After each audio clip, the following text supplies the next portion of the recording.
basically what happened was we moved in there, got everything squared away, and my wife came to me and said, "Hey, how are our finances doing?" And I said, "Oh, they're great. Why?" And she goes, "Because we're having another kid."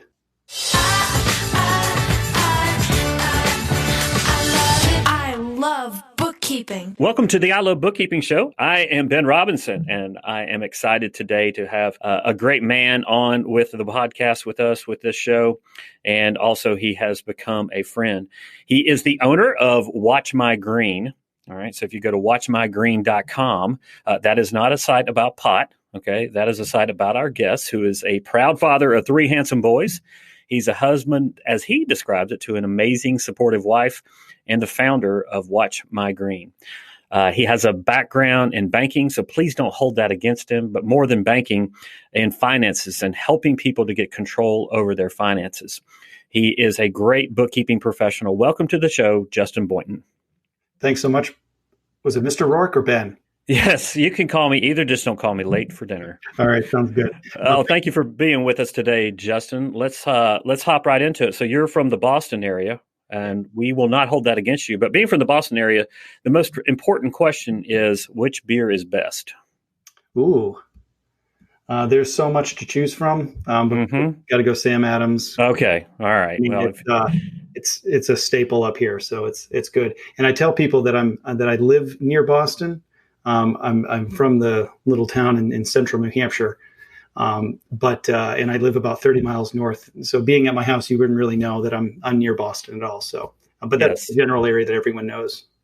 Well, and speaking of that, I had the fortune of coming to your house, not to toilet paper it, but to visit with you. And we went to a pub out there. I first met Justin at Bookkeeper Boost in 2017. We met up in May of last year. I came there in October, and then you came here in December. So we've got to meet each other and become friends over the years, and appreciate everything that you have taught me. And I know that you're going to share with the audience here today. First thing I want to do, Justin, is just kind of walk me through what in the world possessed you to start your own virtual bookkeeping business. Sure. Well, again, thanks for having me on. This is great stuff. I love that you're doing this. I guess what got me started was I was a banker, as you said. I remember back when I was maybe 18 or 19, I was introduced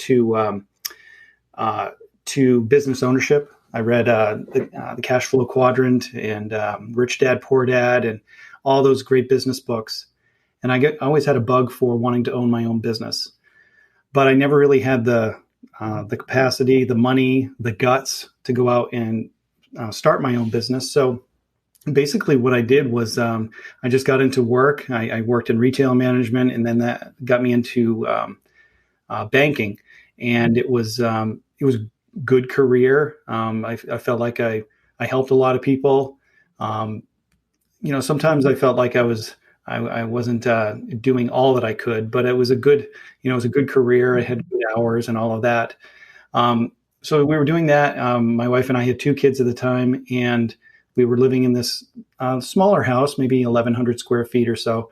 And we decided to upgrade our house. And me being a good budgeter, we bought a family member's house, and worked out really well. We could afford it, and it was more expensive, but we can definitely afford it. So basically, what happened was we moved in there, got everything squared away, and my wife came to me and said, "Hey, how are our finances doing?" And I said, "Oh, they're great. Why?" And she goes, "Because we're having another kid." And and it was, obviously we were very, very excited, but it was, knowing what daycare costs up here, it's about $800 to $900 a month for one kid. So it was, I knew that I don't know if we were going to be able to afford living where we were and all of that, because it was pretty tight at the time, and we had 2 kids in daycare already. So the third one would put us up over like $2,500, $2,600 a month. So at that point, I was like, geez, what are we going to do? In banking, you can't actually go out and earn more money, at least easily. Sure. So then I just started to look at ways to make money on the side. And I can't even remember now where I found your course, but basically I came across it, and I looked into it, and then I said, oh, I can do some books on the side. I can do this virtual bookkeeping thing. And I started the program, did a little bit of marketing. And by a little bit, I said, hey, I'm doing books. Anyone know anyone who needs a good bookkeeper? And that was a post on Facebook. And I got a client out of it. Got first client. And it was great. And so that's basically what got me started in it. Okay. All right. So I know the end of the story, but that was a little over 2 years ago, right? Yeah, that was beginning of 17. Okay. And here we are today. So beginning of 2019. So if you're listening to this later, but how many clients do you work with currently? About 25 now. 25. So you went from that one client to 25. And I know some of the clients that you serve, and some of them are bigger type of clients. So that's quite a feat. So what I want to do is to kind of figure out how you went from 0 clients, starting this on the side, to where you are today, and some of that struggle, because as you know, we like to keep it real. We talk about that inside of Bookkeeper Business Launch, which is the program you went through. We like to say that, hey, starting a business is definitely not for everyone. Becoming a bookkeeping professional isn't for everyone, but for the person that it is the right fit, it's great. But it's not an easy road, right? So let's talk about the first challenge that you had, which you and I had a phone call about. I don't know if you recall this, but you were still working full time. Tell the audience about what was going on there with your job in this business. Yeah. So basically, I had grown from January of 17 through basically September of 17. I had grown to maybe like 11 or 12 clients, and things were growing really fast, and I was working a full-time job. And then as soon as my boys went to bed, I'd get to work, and I'd work to, I don't know, maybe midnight or so. And that was every night, and I was getting burnt. I feel like I'm a pretty high energy guy, but man, I was getting burnt without good consistent sleep. So did that. And I basically came to a crossroads where I had the opportunity to take on a much bigger client, but I couldn't while I still had my job. And at the same time, my boss came to me and said, so tell me about your business. And I told him, and, I was fully transparent and all of that. And he says, you need to run this by HR, all this corporate stuff. That's fun. Oh, yeah. It was a blast. But they approved it. They said, it's not a conflict of interest at all. But the bug was planted in my ear at that point, and been like, okay, I don't necessarily know if they want me doing this. So had the opportunity to take on that bigger client. And I was talking to my wife about it, and she just said, you know what? You've always wanted to do something like this. Just go for it.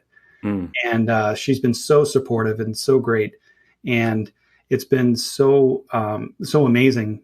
And I remember sharing the story with you. The first Monday that I didn't have to go to work and I actually worked for myself, I was able to get my kindergartner on the bus for the first time. And I was able to stand out there with him, and I didn't have to rush.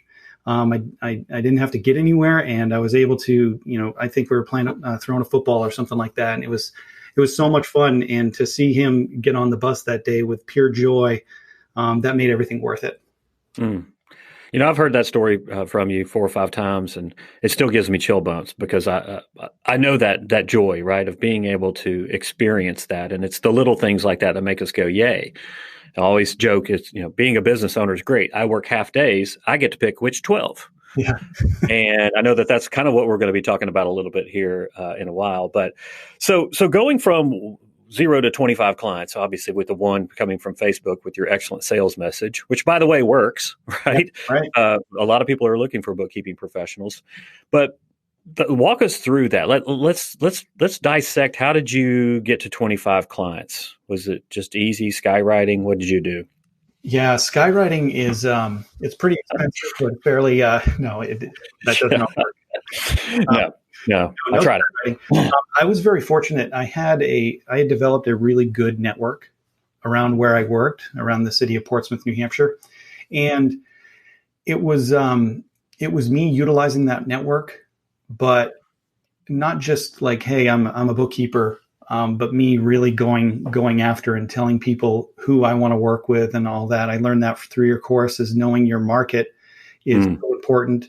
And if you go asking for specific referrals, it's way easier than going and saying, hey, if you know of anyone who who needs Bookkeeper, send them my way. But if you go and ask for specific businesses and introductions to people, and if you just go out and go after the business, that's how I was able to do it. I haven't done one single lick of Facebook advertising or anything like that. It's all been through word of mouth and referral, and it's been really fruitful, because I got to a point where I couldn't take on any more business. Mm. Is that where you are currently right now? Pretty much, yeah. But actually, I did hire someone a little bit ago, and that's been amazing. I think we're going to cover that a little bit later, but that's been so awesome. Like, that was absolute epiphany. It got to the point where I was so excited, and I went down and talked to my wife, and I was giddy. I was just like, oh, this is so great, because it's just freed up my time, and I if I can do it with this client, I can do it with 15 others, and just it showed me what this business can really do for us. That still warms me to this day. Now you said of specific businesses and having a niche. I'm looking at your Meet Justin page, which, by the way, everyone can go to watchmygreen.com/meet-Justin, or just go to watchmygreen.com, and there's a link there. And I'll have to tell you, this is probably the best page that I have ever seen that is about a bookkeeping professional. So kudos to you on that. Oh, thanks. But talking about niches, it shows that you work with sporting industry professionals, creative entrepreneurs and influencers, and insurance agents and agencies. Is that still your current suite of businesses that you serve? Yeah, but I don't really say no to anyone. Well, yeah. I do. But if someone from I'm recently working with a home inspector, a water filtration specialist, a Medi Spa. I have all these businesses that are being referred to me, and if they're the right fit, not necessarily in a niche, but if they're a right fit one of the things I really look for is are they willing to be coached in a way? Are they willing to submit to ways that I have suggestions for them? So if they fit into my system, that's when I say yes. Mm. If they're not, I've made plenty of mistakes of taking on clients who have not wanted to fit into the system, and I just took them on because I wanted the money or needed the money or whatever. And that was a huge mistake. But looking back on it now, that mistake has turned out to be really fruitful, because it's given me great knowledge into who I really want to work with, and it's defining that type of person. So I don't think it's necessarily a niche of an industry. I think it's a niche of a person or a business owner that's willing to work with me. I love that.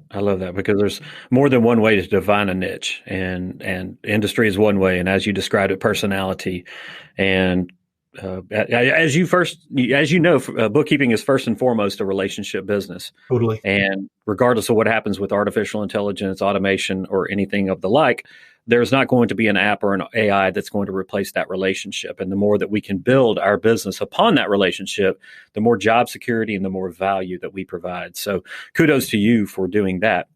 Getting back to going from, all these situations we were explaining, like looking back over the course of the last 2.5 years, whatever the case may be, like what's been your biggest challenge that you've overcome that has, you look back and go, wow, that was a great challenge, but I overcame, and I'm so glad I did.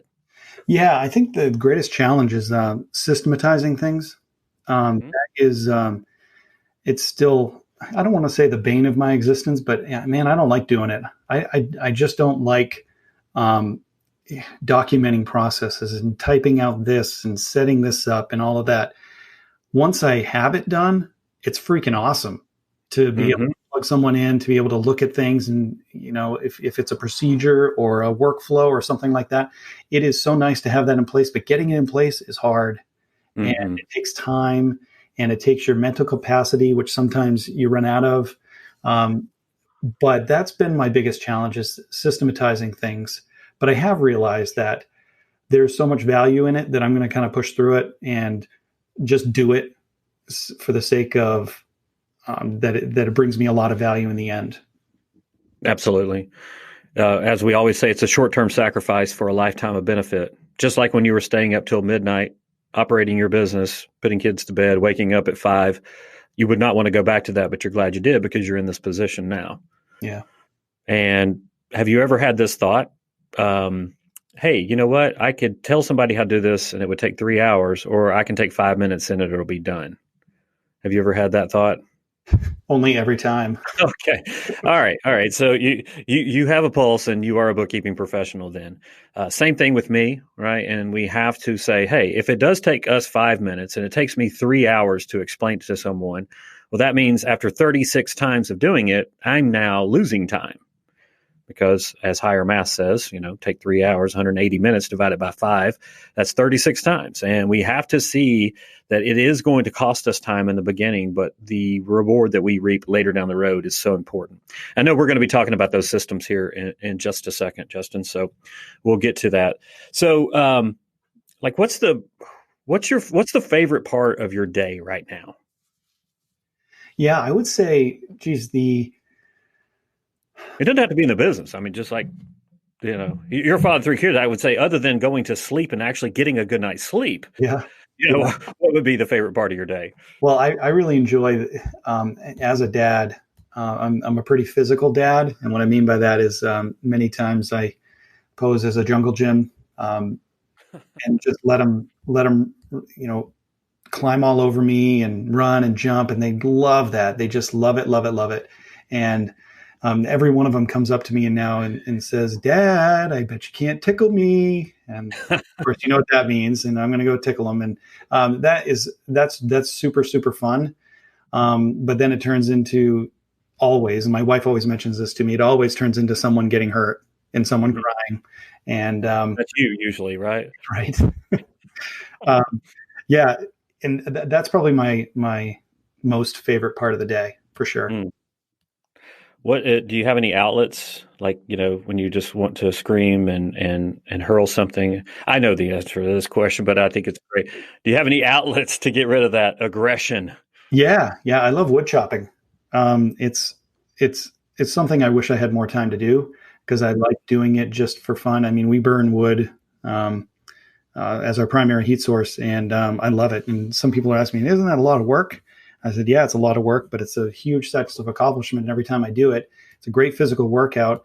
And I just love doing it. I did it as a kid and just started getting back into it about 3 or 4 years ago when we bought this house. And that's kind of my outlet. In sports, of course. After the kids go to bed, I'll take in, I don't know, maybe best football team ever. Yeah. Georgia Bulldogs. That's awesome. I didn't know you liked them too. Oh, Justin and I have a constant ribbing going on because I'm jealous of the New England Patriots. Anyway, that team in Boston area. Yep. Foxborough. All right. We digress. Okay. So let's kind of transition over. Obviously, one of the things that I encourage you to do, Justin, and I know I sound like a broken record to you, but is to really pat yourself on the back and acknowledge what you've done to get to this point in your life, because very few people can build a business to 25 clients in that short a period of time. And the life that you've been able to create for yourself and for your boys and for your wife, that's a tremendous accomplishment. And we have to really go back and pat ourselves on the back. I pretty much say this on every show because it's that important that we do that. So your first homework assignment is to go back and really get granular with all the things that you have done, with all of the freedoms that you've created for yourself, and also all of the challenges that you have overcome. That's a great thing right there. I am from the South that you've overcame, right? So I did acknowledge that. So maybe I should edit that out or not. I'll just show where I'm from.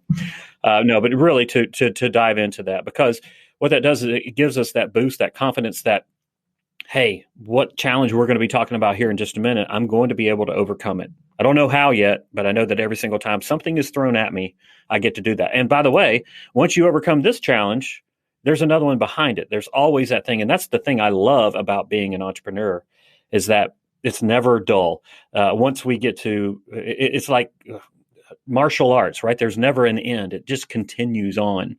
And if we keep that mentality that we're always learning and always trying to get better, that goes a long ways. Instead of seeing problems as as that we see them as opportunities, right? And I don't like to call them problems. I don't like to call them issues either. I like to call them challenges because we can overcome challenges. Yep. So that's your first homework assignment. I know I've told you to do that a million times, but it doesn't hurt to do it again.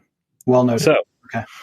All right, let's transition over from this journey, right? Because you got places that you want to go with your life and your business. So what are you struggling with, or what is the opportunity that is in front of you right now? I would say right now I'm in the process of onboarding 3 clients. Just this week, got 3 brand new clients. And my challenge, my opportunity right now is to systematize these guys right from the start, document it right from the start. So when in the first month after they're done, I can hand it off to someone else to do their everyday stuff. And then I can go, go build my business, go prospect, go whatever, so that I can take on more clients, so that I can do that same process over and over again. Because that's really the part of the business that I love is the everyday bookkeeping stuff is great. That doesn't get me super excited. What does get me excited is meeting with business owners, closing deals, and doing all of that. I love that. I might be, not a normal bookkeeper in that way, but I really love being able to meet with clients and onboard them and set up, just kind of paint a really nice future for them in what their business is going to be like when they hire us as a company. Okay, so being able to not use people, that's a wrong term, but to leverage human capital, people, to enable you to do what you do best. 100%. Yeah. Okay. Yeah. I recently did this, and so I worked really hard to systematize about 5 of my clients, and then when I hired that person on, I was able to basically take them as a package and hand them over to the new person that I hired. And the first meeting that I had, after handing off one of those clients, I spent 15 minutes looking over financials and comparing some things from month to month. And that's 15 minutes was the only time that I spent on that client that month, period. And man, I mean, I just got goosebumps thinking about it because it was such an epiphany, and it was so exciting to me, that I know because I can do it with them, I can do it with others. Right. That's the scalability trick, I guess, where I figured that one out, and I was super pumped about it. And by the way, it's a win-win for the business owner because they're getting more service. I'm getting more free time, and the bookkeeper who wants to do just bookkeeping does just bookkeeping, and it's awesome. Oh yeah. So you said you had 25 clients. I know that the 3 that you speak of now are 26, 27, 28, right? So really you have 28 clients at the end of this week. Yep. So you mentioned that you wanted to bring them on, this new process that you've created, this new using a team member to help you out. How is that going? It's challenging, but it's going well because I'm getting better and better each time I do it. Right. I've got a certain set of procedures that I have for their onboarding, and now each case is different. Each client's different as far as what they need for their onboarding and their cleanup. But there is the premise is the same, and the processes that I go through are the same to get everything set up. So it's going better and better each time I do it, and that's what gets me excited about it. Gotcha. Okay. So every time we look at some challenge or opportunity in our business, we want to look at it using the STEP framework, which we say is strategy, team, execution, and profitability. So what we're talking about here with your business is the team, the T, and the execution. And as you know, we're having a mini conference here next month. We're calling it. I don't know what's up with my grammar today, but I'm just living up to living in Atlanta. We're calling it OPP, Outstanding Processes and People, and we put the processes first because that's so important that we frame it up like that. And you have done that, but how do we transfer that knowledge from what's in between our ears, which is where most of us have it, to someone else actually doing it. So this is really involving a team member right here. So let's just kind of tee this up and back into it. First of all, what's the vision for your business? Where are you going? Yeah, well, basically, I'd like to spend maybe 20 or 30 hours a week working in my business. Mm-hmm. What I mean by on or in, I'd like to spend some time networking. I'd like to spend some time developing business somewhere. But I also know that I'm going to need to do meetings still. And I was thinking about this the other day. Mondays and Fridays always seem to be really busy. And I'd like to compact everything into Tuesday through Thursday and work, maybe, a good solid 8 hours each of those days, but take Monday and Friday off, for example, or do just a little bit of work Monday and Friday. And I can pack meetings into those 3 days. And that's my ultimate vision, so that I can go out and I've got some other ideas that I would love to work on, it's like entrepreneurially all I need is time to do that. And I want to chop the wood that's in my yard. And I have all these house projects that we need to get finished up that drive my wife crazy that they're not finished. Right. So I'd love to be able to have the time to do that. So to answer your question, it would be reduce the amount of time that I work in my business and on my business so that I can do some personal things. Okay. And obviously you still want to have a nice income coming in from your business. Absolutely. So a lot of times people have pushback, especially from a traditional bookkeeping sense, that that's just not possible, which is garbage. You have to be intentional about it, though, and you have to be intentional as soon in the process as you can. And so you're 2 years in, 2.5 years in. So it's great that you're doing it now.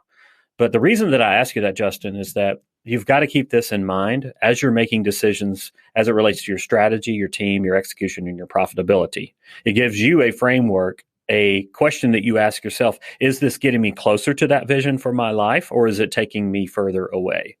We have to have that. Otherwise, if we aim at nothing, we hit it every single time. Mm-hmm. And you want to get at that right there. So it is possible. You can do it. But we have to be intentional about it. And that's what we want to do right here in talking specifically about your team and a little bit about the execution. Okay.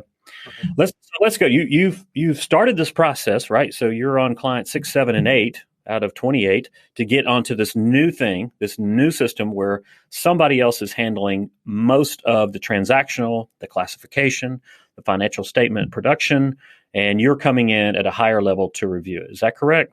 That's correct. Yep. Okay. So how many people do you have that are handling? Just one right now. Okay. Yep. You know what about, you know the phrase that's about to come out of my mouth. 1 is none and 2 is 1. Okay. 1 is none and 2 is 1. And what I mean by that is that if this person were to leave, would that cause a disruption in your business right now and more important, your life? Yeah. Big time. Okay. So what we always like to do is to make sure that we've always duplicated the efforts and that we're never totally dependent upon a person. I mean, look, this is a relationship business. When I say that, it's a relationship with your client. It's a relationship with your team, right? And by the way, don't ever use the word, I'm not telling you this, Justin, because I know that you know this, but don't use the word employee. Don't use the word contractor. They are your team, all right? And treat them as such. Yes, there are legal the obligations if they're a contractor or employee. I understand that. So please don't give me any hate mail, bookkeepers. I understand the laws. But what we're saying here is a philosophy of treating the people who work with us with respect and calling them team members. I think that's huge. But one of the things I want to encourage you is to look for another person to bring on. Now, the great thing about it is that we don't have to bring on an employee. We don't have to commit to someone. As a matter of fact, I think that it's a disservice to commit to somebody until you've proven that this is a full-time gig, or at least a consistent part-time gig, and that you can commit to them so that if something were to happen and you lost a few clients, that it's not the end of the world. And with tools like Upwork, which, as you know, I am a huge fan of Upwork, finding another person that could do this, while not easy, it is simple, right? So I want to focus on that, because one thing that we don't want to have is that you're smiling, you can see the potential in it. But what if that person were to leave? That's what I'm always asking myself. Am I really person dependent or process dependent? We're both, right? But if the person were to come out of this situation, the team member, the execution falls on your shoulders, right? Yeah. Yeah. And I actually never even thought about it that way. I was so proud of myself for hiring one person that I Well, you didn't. should, no, Yeah. no, no, no. That's a huge. So we're all about risk management, right? And you know that coming from banking, Yeah. you don't look for opportunity, you manage risk in banking, and that's one of the elements that you have to do right here. But now what we're doing is we're saying it worked with this one person, so that means I do have a procedure, I do have execution in place. Now let's get somebody else aboard who can emulate what this other individual is doing. So we have two people, and it might be that you eventually have to add a third person. But imagine for just a minute, Justin, imagine that all 28 clients took you 15 to 30 minutes. Of course, then you have the conversation with them every Mhm. month, right?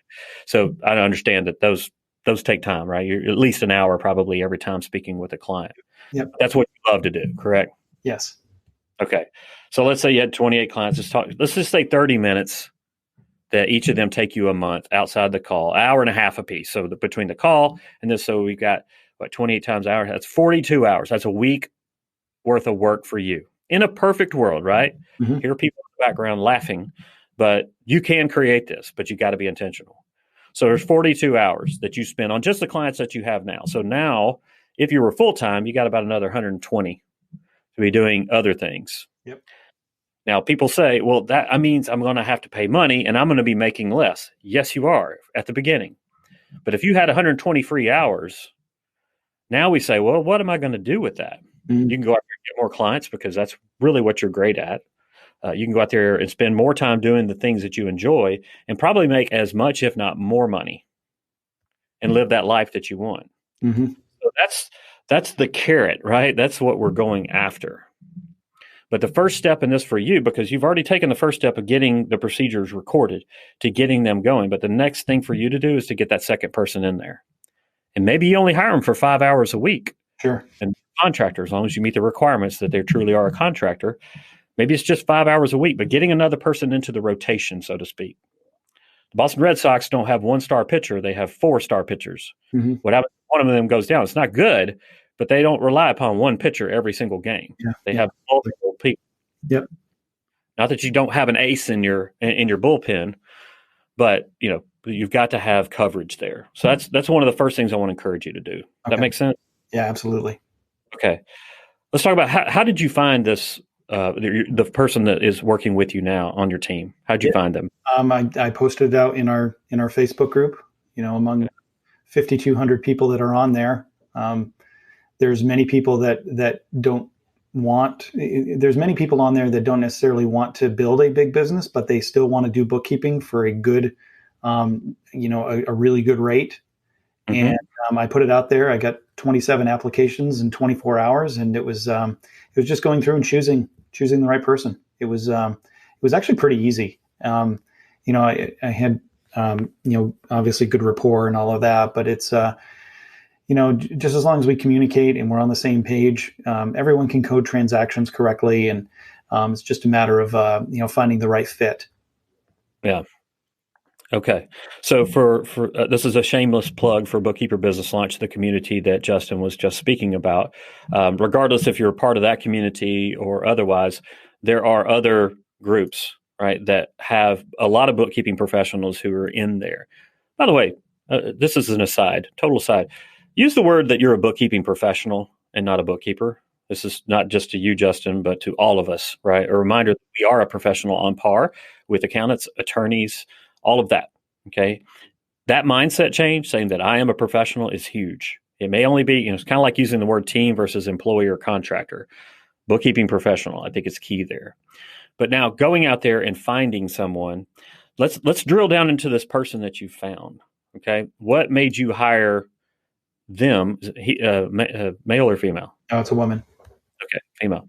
What made you hire her over the other 26 applicants or 24 applicants, however many else? Sure. Well, she's actually my cousin. True? Yeah. She's your. Oh my gosh. Okay. All right. So, or other than the being your cousin, I wish you wouldn't have let off that, but thank you. No. Other than that, what made your cousin? Actually, that's probably not having family is a better thing. But what made her the right candidate? Yeah, well, obviously there's more to it than that, but her and I had some great conversations of what she wanted to do. I know how thorough she is, and that's who I wanted, is someone that's very thorough, that really wants to get the job done correctly. Um, and that was kind of my biggest piece, is that she's so thorough in what she does, and she doesn't let it go until, no matter how long it takes her, she doesn't let it go until she gets the answer right. And I see that from her posts all the time in our BBL group, and just good rapport and willing to learn. She came to me wanting to learn more about what I do and how I service clients.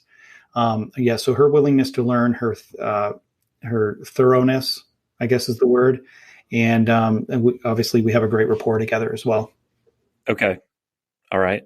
So what we want to do is we want to create little clones, right? People that are like her. So recording all of those things, with recording the tangible, untangible, the emotional, and the logical side of things in a person that you want in this position is important, right? In this new person that you hire, you want to have them. We don't want a bunch of robots. We don't want a bunch of the same people. But in this position, you want somebody that has those complementary strengths and assets. And I know one of the tools that a lot of people use in our group for assessing is the DISC profile. Mm-hmm. Yeah, the DISC, as well as the Big Five personalities, I believe that it's called. Don't quote me on that one. But being able to not only match up their technical skills, because that's what everybody defaults to when they're looking for a professional, the technical skills. Yeah, you need to make sure that they can, dot I's, cross T's, make sure that a 9 is not a 6, and all of that stuff that we normally do. But what we're really looking for is that relationship. Let me ask you this, Justin. How much interaction, or what is her interaction with your clients direct? Yeah, so I introduced her to the clients she's going to be working with. They're all on board with it, just as long as they're getting the service. So I just put them in touch via email. When she has questions, she just emails them. She copies me on it just so I can see. But eventually, I think it'll be just her communicating with them to get a question on check or something like that. Really, really simple stuff. And as far as her getting in contact with me, we just, we have a simple conversation, or, just send messages back and forth in Slack, and, we can answer each other, whenever. I've noticed just over the past month that she's getting in touch with me less and less, because she has less and less questions, because it's easier for her to do, and it's making her more efficient. It's making me more efficient. And it's working out just superbly. Okay. Well, that's great. So now we need to go find another one. That's right. Oh, I did want to share one other thing too, is I wanted to find someone, and I know she's the one to do it, but I wanted to find someone who is, I've always had this thing, if I hired an employee at the bank, or if I have a team member here, I always wanted them to have the same level of whatever it takes to make the client happy, whatever it takes to do the job, not complaining about anything at all, but just doing really whatever it takes. That was always my biggest thing when I hired someone at the bank, and here is, what, let's make this work. Let's try not to inconvenience the client at all. They're the one paying us. That's a really big thing that I look at as well. Gotcha. Did you have any pushback from any clients about working with her versus you? Absolutely none. So I'd like to dive into that. How did you phrase that? Obviously, you sent an email, you said. Well, how did you phrase that? Well, I got in touch with the client first and asked them if they minded if I had one of my team members work on the books, and two of them expected that I already had a team. And the other two were totally fine with it. They're like, yeah, I don't care, whatever. Okay. Yeah. All right. So it's more difficult to do that after you started working with them. Obviously now you want to tee it up to all of your new clients or prospective clients that, hey, this is how we work. Giving them clear insights. We always talk about slow to hire, quick to fire. slow to bring on new clients, quick to fire them when you realize they're nuts. But one of the keys to that and being slow and being methodical with bringing on clients is that you give them a glimpse inside of how it's going to look. And you make sure that there is full exposure to, hey, I'm not going to be the one that's asking you for checks. Is there somebody maybe within your office really solidifying that relationship? And as you mentioned earlier, that they fit inside your system. Because some people will say, Justin, I don't want to work with you with your bookkeeping professional. I want to work with just you.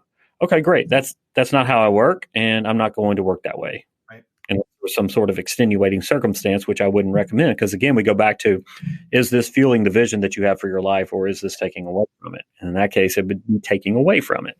Yeah, these last three consultations that I had, it was not about me doing your bookkeeping. It's watch my green doing your bookkeeping, and that includes the team.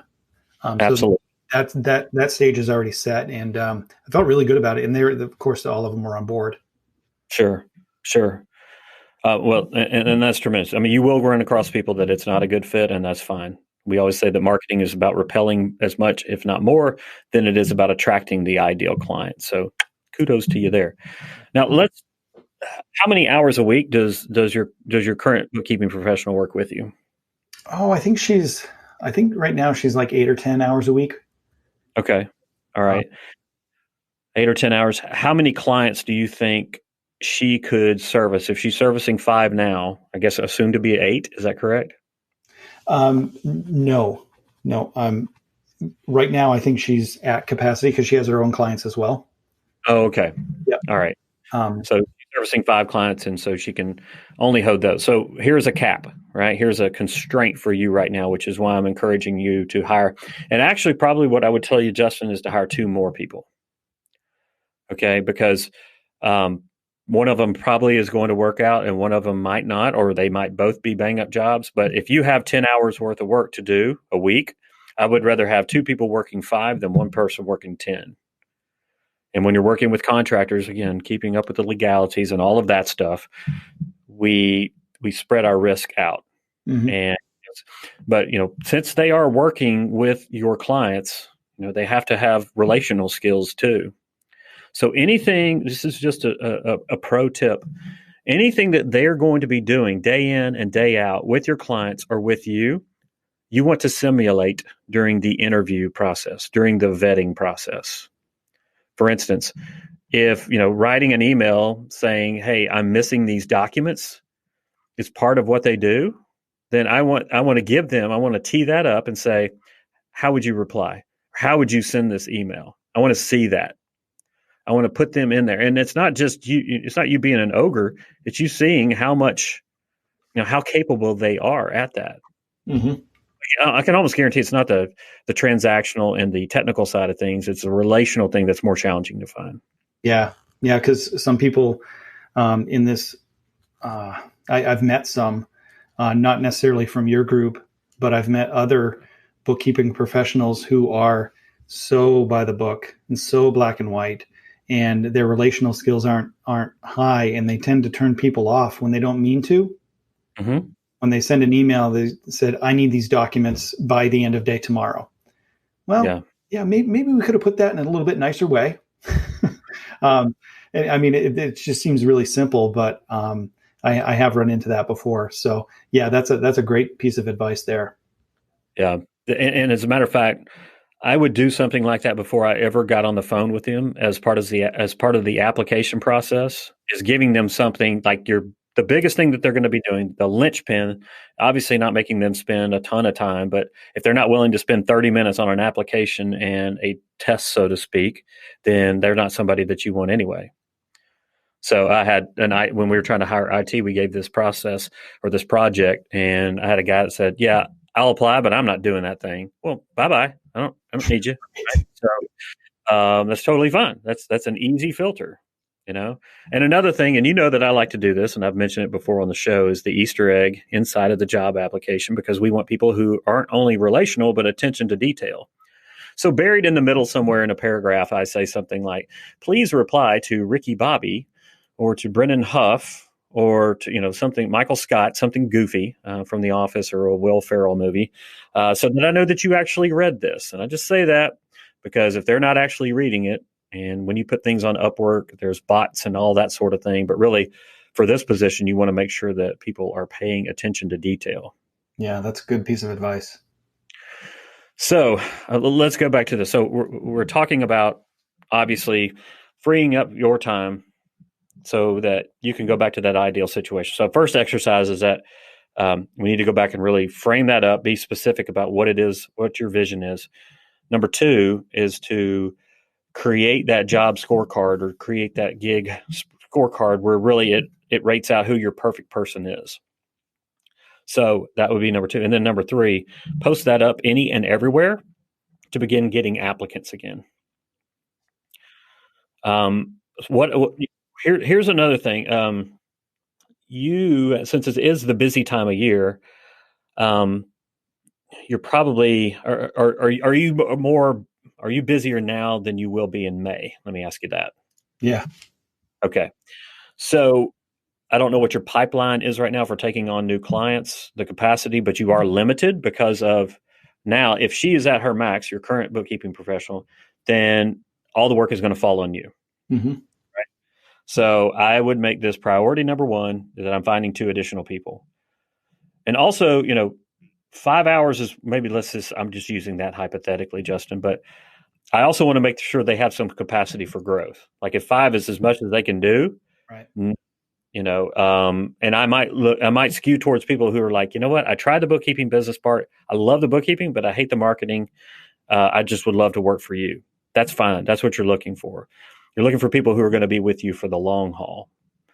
So that's you make sure that if it's only 5 hours a week now, that they have some room to grow. Maybe it's not the 40, but 15 or 20, because you want to get these off. And what you're going to find is that now with bringing on people, you've got your process covered. Well, I'm making an assumption here. Let me ask you, how is your process for transitioning or recording, documenting what you do for your clients? How is that? Yeah. So if you would have asked me that in 2018, I would have said pretty terrible. Mm-hmm. If you would ask me for this year, I would say it's getting a heck of a lot better. Not where it should be, but it's a heck of a lot better than where it was.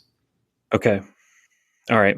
So we want to continue to refine all of those things and all of those processes.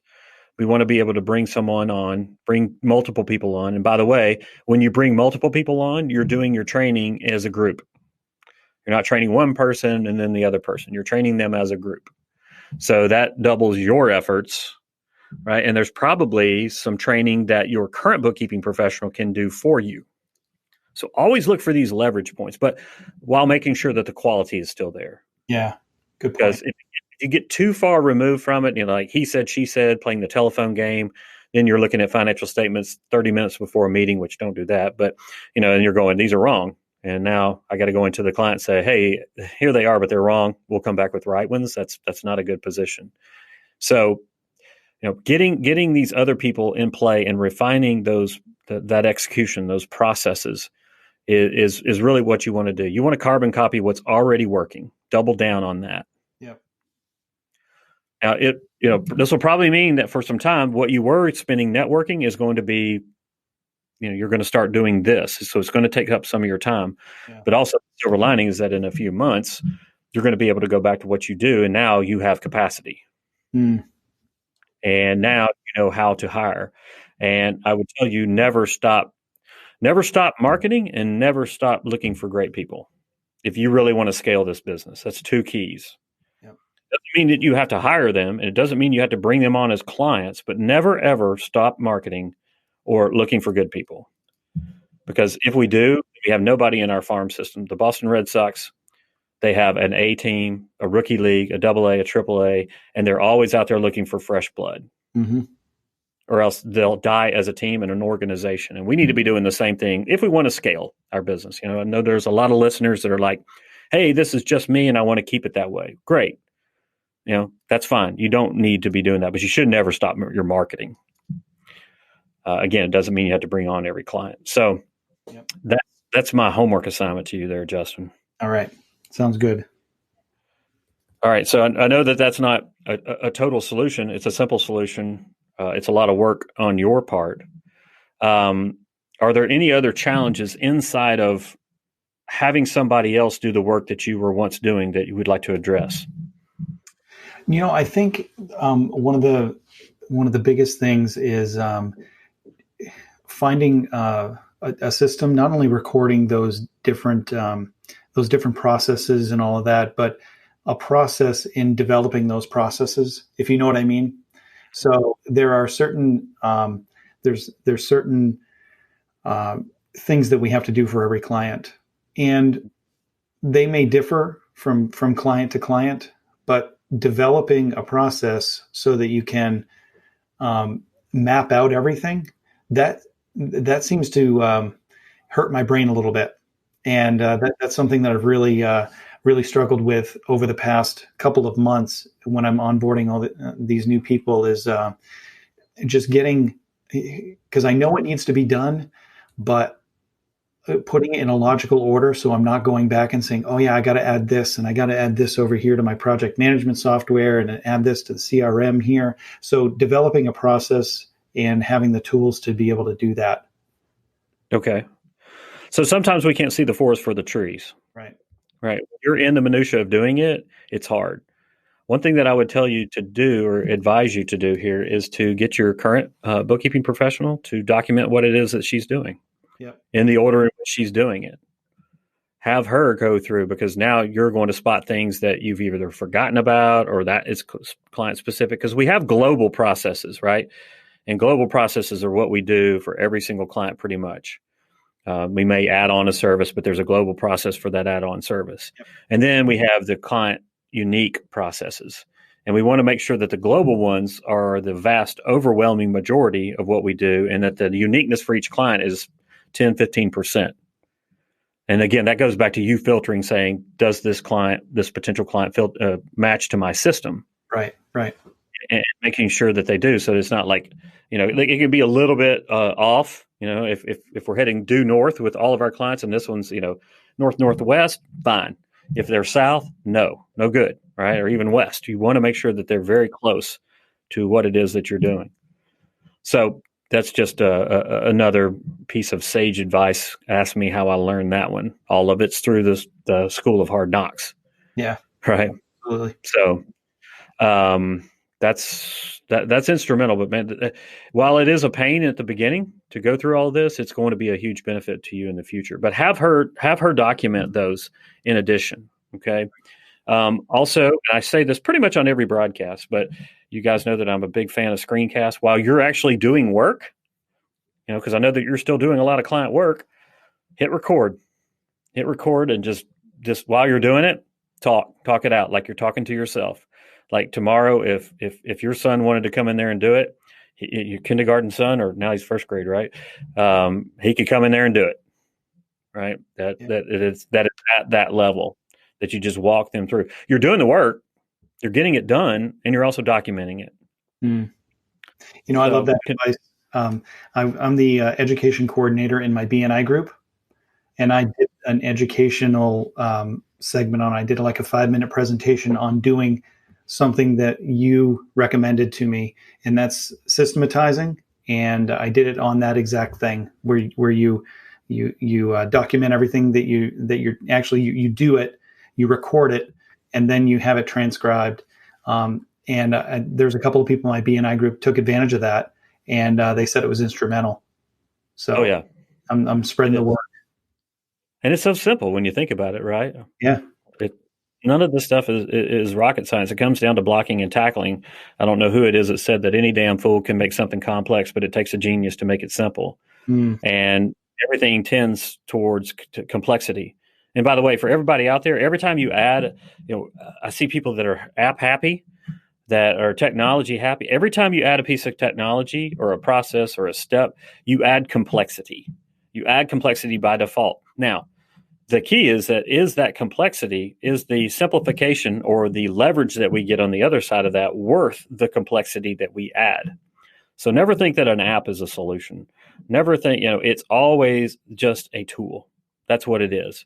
And really, really get down to what is important. If you watch the great football teams, like Georgia Bulldogs, the best team in the land, and because it comes to college football, they don't miss many open field tackles. They don't miss many blocked assignments. They don't allow any sacks or very few sacks. Right. They're solid. They're best. They're in the New England Patriots are the same thing. Their defensive line and their offensive lines are the reason that they win, but they get none of the glory.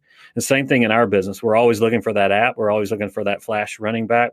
We're always looking for a tool quarterback that can, take care of the things. But if we don't have the other things, the blocking and tackling, we're not getting anywhere. Yeah, great point. Hate is going to hate, right? Always. Still crying. All right, Justin. Well, I hope that this has been a productive time for you. Yeah. And any follow-up questions, things that I can help you with? No questions. I would say for anyone that's looking to learn about how to build a business using bookkeeping as a tool. This is a shameless plug for you, Ben, but I'll tell you, the knowledge that you gave as far as a bookkeeping knowledge is great. But the knowledge and the empowerment that you give to actually go out and start a business using it, because all we're doing is developing a business using bookkeeping as a tool. So the confidence and the empowerment that you give people in that community is freaking awesome. It's so good. And this is a wonderful opportunity. Then when you get into the group and you really go through what everyone is saying in the Facebook group and all of that, there's so much knowledge in there that you could learn how to build a business just by reading posts in there all the time and knowing what to do and what not to do. So it's a wonderful, wonderful resource. I tell my clients about it all the time when they ask me why watch my green. And I said, well, first of all, you get me, pretty good looking guy, right? But no, second of all, I have access to 5,200 other bookkeepers that I can ask questions to. And it is such a valuable resource that you've developed there. So I want to personally thank you for that. And everyone in your group has been instrumental in helping me build my business. Awesome, man. I appreciate that shameless plug right there. Just after the show, tell me where to send the check, please. I'll send the computer check over there to you. Now, but we appreciate it. So everybody, please go to watchmygreen.com, learn more about Justin Boynton. Justin, thanks for being with us today. My pleasure. Thanks for having me.